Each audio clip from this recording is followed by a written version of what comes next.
O presidente da Argentina, Maurício Macri, desembarcou em Brasília na manhã desta quarta-feira para um encontro com Jair Bolsonaro. Foi o primeiro chefe de Estado a visitar o Brasil depois da posse.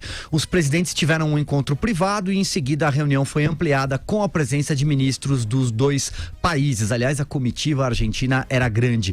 Após o encontro, tanto Bolsonaro quanto Macri deram declarações à imprensa. No discurso, o presidente brasileiro afirmou que Brasil e Argentina buscam um Mercosul mais enxuto e que funcione e estão cooperando no combate à ditadura venezuelana de Nicolás Maduro. Macri foi mais duro, disse que o venezuelano é um ditador que quer se perpetuar no poder por meio de eleições fictícias. Temos um trecho aí, Andrezão, para quem nos acompanha em vídeo? Vamos lá, som na caixa. Não aceitamos esta burla à democracia e menos o intento de victimização de quem é em realidade o victimário. A comunidade internacional já se deu conta. Maduro es un dictador que busca perpetuarse en el poder con elecciones ficticias.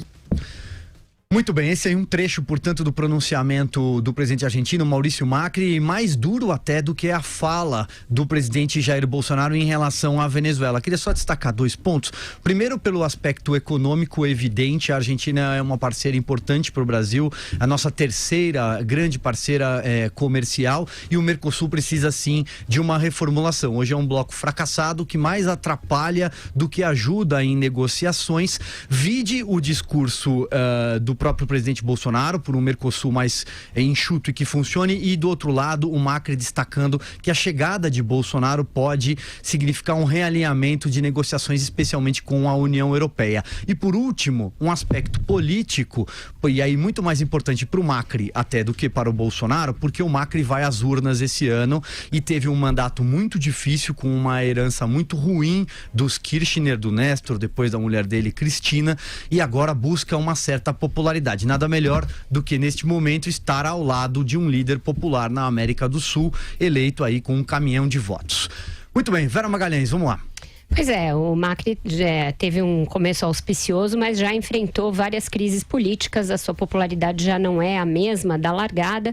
Isso mostra, deve servir também de paradigma, de parâmetro para o Brasil, né? Que popularidade é algo volátil e que você deve aproveitar o seu capital político enquanto tem. Tem dois temas aí, nos dois a mudança é clara de paradigmas, né? Da política brasileira, tanto em relação ao Mercosul, portanto uma questão econômica, uma questão de comércio, quanto em relação à Venezuela. Eu acho que essa segunda é a mais intrincada, é a mais complexa.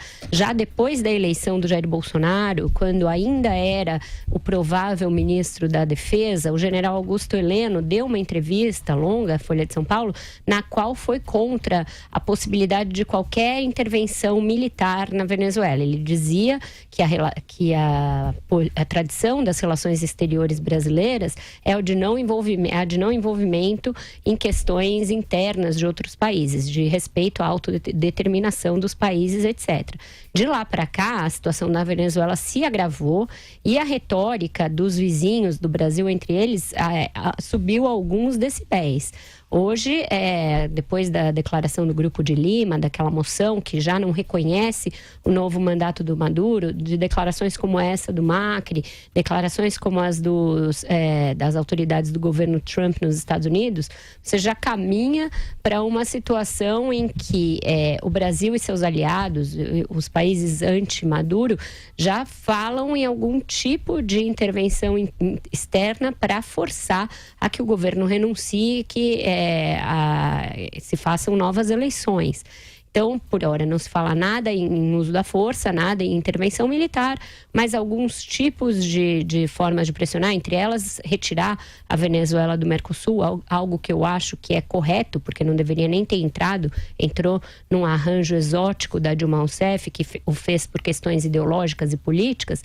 Então, começa a haver algum tipo de orquestração no continente e também em sintonia com os Estados Unidos para, sim, pressionar o Maduro para sua retirada. Eu acho que é um caminho positivo fazer isso pelas vias diplomáticas, até mesmo por meio de sanções comerciais, e evitar ao máximo qualquer conflito militar, qualquer intervenção militar no país. Isso deve ser deixado para última das últimas opções e não acho que o Brasil deva pensar nisso agora. Já vi em alguns jornais aí que a presença de muitos militares no governo poderia ensejar uma saída militar. Pelo contrário, pelo que eu ouço dos militares que estão no governo, eles são os últimos que pensam nessa possibilidade. Eles são ansiosos da saída pacífica para o conflito e não querem ouvir falar em intervenção militar. Vou ouvir o Joel e depois eu falo da questão do Mercosul, Silvio. Pois é, trabalha-se muito com a ideia de sanções para a Venezuela, né? Sanções como a que os Estados Unidos têm imposto, que são aos oficiais do regime venezuelano, você travar todos os ativos deles no exterior, você não aceitar mais passaporte. Tem 1 milhão de medidas possíveis aí que podem ser feitas com relação a quem participa, quem faz o regime. E por fim, as sanções econômicas também, né? A gente tem que, fora as diplomáticas, a gente tem que estar pensando como a gente pode pressionar esse governo, porque agora chegou numa situação que apenas a renúncia do Maduro poderia melhorar essa situação. Passou de qualquer grau de negociação possível, de diálogo possível. Agora é isso, é forçá-lo a renunciar. E olha, a situação do país está muito grave. A crise humanitária no país é níveis inéditos. A gente tem comentado aqui a quantidade de refugiados que estão fugindo da Venezuela, porque realmente as pessoas estão passando fome. O avanço da extrema pobreza ali é galopante. Mesmo assim, o regime do Maduro ainda tem algum tipo de apoio nas milícias que ele criou, milícias enormes que ele criou e que tocam o terror pelo país, numa população que já era miserável lá atrás, quando o Chávez chegou, e que de alguma maneira foram ajudadas, e que ainda vem no Maduro alguma expressão desse desejo de ajudar os pobres contra o que eram as elites que na visão deles governavam antes. Mas enfim, é um governo que está se deteriorando a olhos vistos. Ele é insustentável. A queda dele é inevitável, eu diria, se os países vizinhos se portarem, endurecerem um pouco mais aí as relações com ela, e pela própria falência do próprio regime, né? Vamos lembrar que a União Soviética, por exemplo, faliu e acabou até pela insustentabilidade interna daquilo lá, do que por qualquer ação militar externa. Eu acho que nesse caso da Venezuela a gente tem que tentar caminhar para a mesma coisa. Achei muito positiva a conversa do Bolsonaro com o Macri.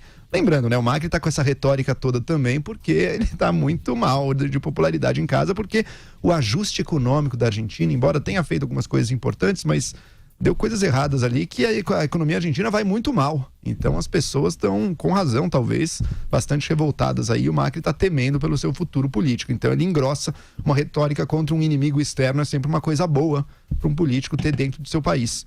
Entre ele e o Bolsonaro, sobre o Mercosul, conversaram, parece, numa ideia de flexibilizar a tarifa externa comum do Mercosul. Isso seria positivo, isso vai dar mais autonomia para cada um dos países do bloco. O Brasil, principalmente agora, o Brasil está querendo parceiros comerciais. Se a gente quer parceiros comerciais, a gente tem que ter liberdade de negociar nossas tarifas com outros países aí. Então, se vier essa flexibilização da tarifa externa comum, me parece que seria um grande ganho para os membros do Mercosul, que, de novo, é um bloco ficou para trás, né? Você vê a Aliança do Pacífico, como é que vai, compara com o Mercosul, aqui a gente realmente ficou para trás, mas nem por isso são parceiros que deixam de ser importantes, especialmente a Argentina.